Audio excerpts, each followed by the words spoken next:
Alright everyone, इसके पहले कि हम लोग आज के अल्फा के टीजर के रिव्यू की शुरुआत करें, मैं कुछ मेरे इंटरेस्ट्स जो है उनके बारे में बात करना चाहती हूँ। मुझे ऐसी पिक्चरें बहुत पसंद है जो फेमिनाइन एनर्जी को सेलिब्रेट करे, और मुझे ऐसी पिक्चरें भी पसंद है जो मेल एनर्जी को सेलिब्रेट करे या फिर हाई टेस्टोस्टेरोन वाली हो, जैसे धुरंधर।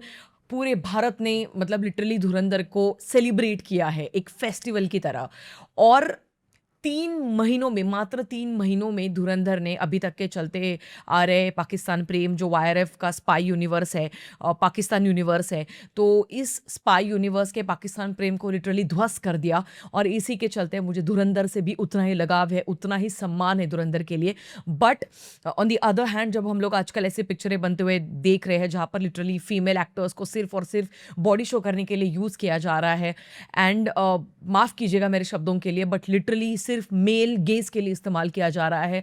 आइटम नंबर्स हो या फिर चाहे फीमेल एक्टर का कोई अलग ही ट्रैक फिल्म में डाल दिया हो ज़बरदस्ती, उसका लिटरली कोई स्टोरी लाइन से कोई मतलब ही ना हो। तो ये सारी चीज़ें जब चल रही है तो उसी वक्त कोई एक ऐसी पिक्चर का आ जाना जहाँ पर फेमिनाइन एनर्जी को सेलिब्रेट किया जा रहा हो, जहाँ पर फीमेल एक्टर एक्शन भी कर रही है, अपनी चतुराई से बहुत सारे मिशन को संभाल रही है, उसके साथ साथ नॉनचलांट और अफार्मिंग इस तरीके के कैरेक्टर्स दिखाई दे, और वो भी इंडियन सिनेमा में ये बहुत कम बार होता है। इसीलिए अल्फा ये पिक्चर आने वाली है, जब मैंने सुना था तो मुझे एक्चुअली अच्छा भी लगा था। पर जब मैंने देखा कि वाईआरएफ ये पिक्चर बना रहा है, तब मैंने सोचा don't just keep any expectations from this film, because ultimately यहाँ पर वही पाकिस्तान प्रेम नजर आएगा। बट गेस व्हाट, कुछ दिनों पहले ही ये खबर आई थी कि भाई इन्होंने ना पाकिस्तान का पूरा एंगल ही उड़ा दिया है स्टोरी से।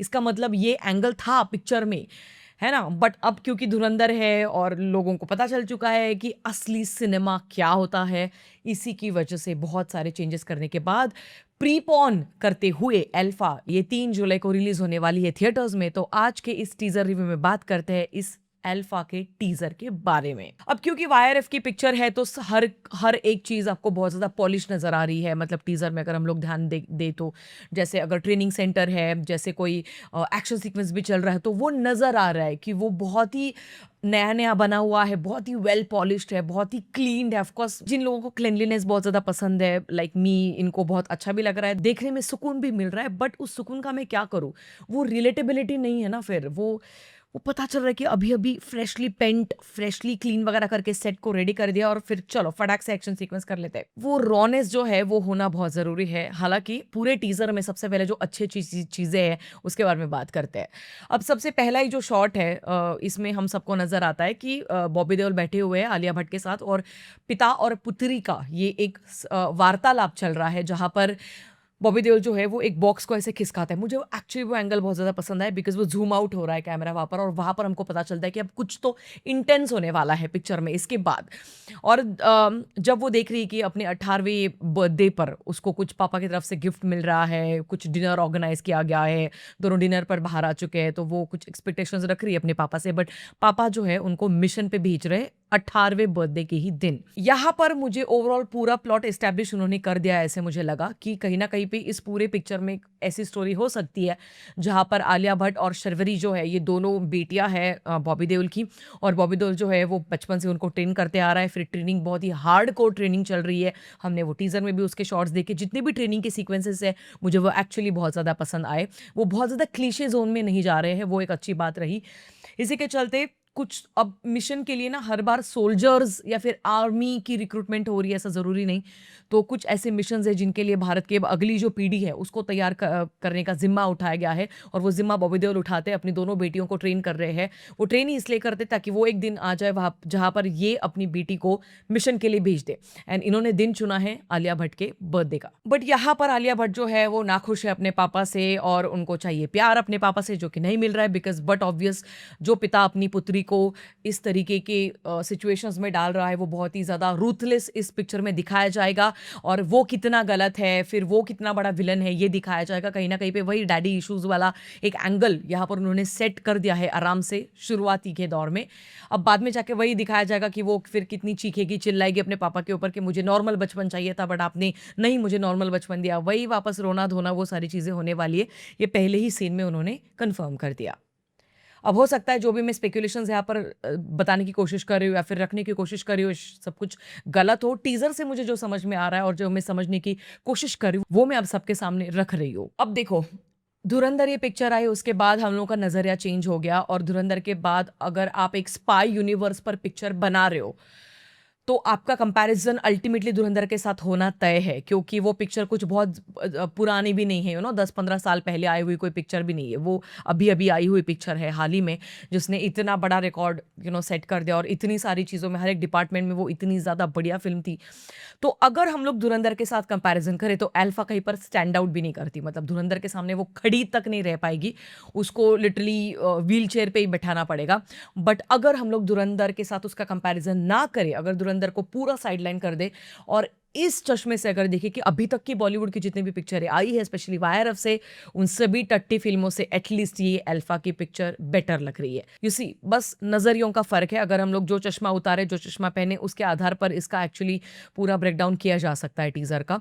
ओवरऑल अगर आप मुझसे पूछो तो मुझे बीजीएम काफी फाड़ू लगा काफी अमेजिंग लगा। जिस तरीके से बीट्स को कट करते हुए एडिटिंग का भी स्टाइल चूज किया है एडिटर ने वो भी मुझे काफी हद तक पसंद आया। अब जिस तरीके से कलर पैलेट्स इस्तेमाल किए गए हैं कलर ग्रेडिंग जिस तरीके से की गई है वो कहीं ना कहीं बहुत डार्क इंटेंस जोन में हम सबको लेकर जाने में जरूर कामयाब होती है। वो भी मुझे एक बात अच्छी लगी। अब बात करते हैं एक्शन के बारे में तो कई लोगों का कहना है कि आलिया भट्ट इतनी क्रिंज ओवर एक्टिंग क्यों कर रही है हु ही हु हंस क्यों रही है और ये सारे चीजें क्यों कर रही है। तो मुझे कहीं ना कहीं ऐसा लगा जितनी भी हॉलीवुड की पिक्चरें मैंने देखी है ये कई बार वहां पर ये पैंतरे इस्तेमाल किए जाते हैं कि जो ओपोनेंट है जिसको आप मार रहे हो कूट रहे हो तो उसको एक्चुअली टीज करने के लिए कई बार ये सारी चीजें दिखाई जाती है। अब उस एक्शन सीक्वेंस के ऊपर अगर मैं बात करूं तो बहुत कट्स में एक्शन सीक्वेंस को हमारे सामने रख दिया गया है। अब वो कहाँ पर प्लेस्ड है पूरे फिल्म में किस तरीके से प्लेस्ड है उसके आगे और पीछे क्या हो रहा है ये सारी चीज़ों को देखने के बाद ही उस एक्शन के बारे में बात कर पाऊंगी। बट ओवरऑल अगर आप मुझसे पूछो तो मुझे टीजर अच्छा लगा और I have to be extremely honest with my feelings. Genuinely speaking अभी तक की जितनी भी टट्टी परोस दी गई है पाकिस्तान प्रेम की वाईआरएफ के द्वारा अगर इस पिक्चर में पाकिस्तान का कोई भी प्रेम का एंगल नहीं है तो ये पिक्चर एक्चुअली मीडियोकर पिक्चर के तौर पर जरूर साबित हो सकती है। कुछ बहुत ही आउटस्टैंडिंग नहीं बिकॉज आउटस्टैंडिंग के बेंचमार्क पे धुरंधर ऑलरेडी बैठी है अपने अपने सिंहासन पे। तो बहुत आउटस्टैंडिंग भी नहीं होएगी और बहुत ही कुछ लो भी नहीं होगी क्योंकि ये मीडियोकर फिल्म के तौर पर शायद ये पिक्चर बाहर निकलेगी। अब ट्रेलर आने के बाद और ज़्यादा चर्चा ज़रूर करेंगे। मुझे एक चीज़ पसंद नहीं आई कि अगर ये आपका ऑफिशियल टीज़र है ना कोई कैरेक्टर इंट्रोडक्शन वीडियो नहीं था तो इसमें शर्वरी क्यों नहीं है। ये एक मेरा सवाल ज़रूर मेरे मन में आया बिकॉज़ मुझे कहीं न कहीं लगा कि अगर शर्वरी भी रहती तो और ज़्यादा बेहतरीन तरीके से टीज़र का रिएक्शन और टीज़र का वेलकम हर किसी ने किया होता। अब बहुत सारे मिक्स्ड रिएक्शंस आ रहे हैं सभी के बट ओवरऑल मैं डेफ़िनेटली एक्साइटेड हूँ इस पिक्चर के लिए जिसका कारण मैंने ऑलरेडी इस वीडियो की शुरुआत में आप सबके सामने रखा है। अब देखते हैं कि इसमें क्या-क्या प्रोपेगेंडे और क्या-क्या चीज़ें ये लोग डालते हैं क्योंकि वाईआरएफ है ना तो डर-डर के जाना पड़ता है फ़िल्में देखने के लिए। कुछ ऐसे बहुत खुले मन से एन्जॉय करते हुए नहीं जा पाते हम लोग थिएटर्स। बाकी ये था मेरा रिव्यू अल्फा के टीज़र का। आपकी क्या राय है अल्फा के टीज़र के बारे में आप कमेंट सेक्शन में बता सकते हैं।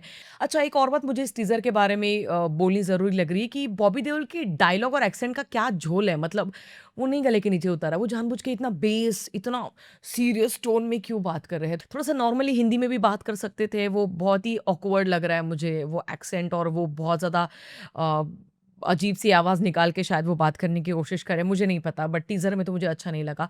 अच्छा दूसरी एक चीज़ कि पिक्चर जो है वो एक्चुअली सीरियस है अपने क्राफ्ट को लेकर। वो एक ग्रेविटी को होल्ड करने की कोशिश ज़रूर कर रही है। वो बता रही है कि बहुत ज़्यादा इन डेप्थ सारी चीज़ें होने वाली है। आपने अभी तक वाईआरएफ का जितना भी कंटेंट देखा है, हम लोग उससे थोड़ा अलग है।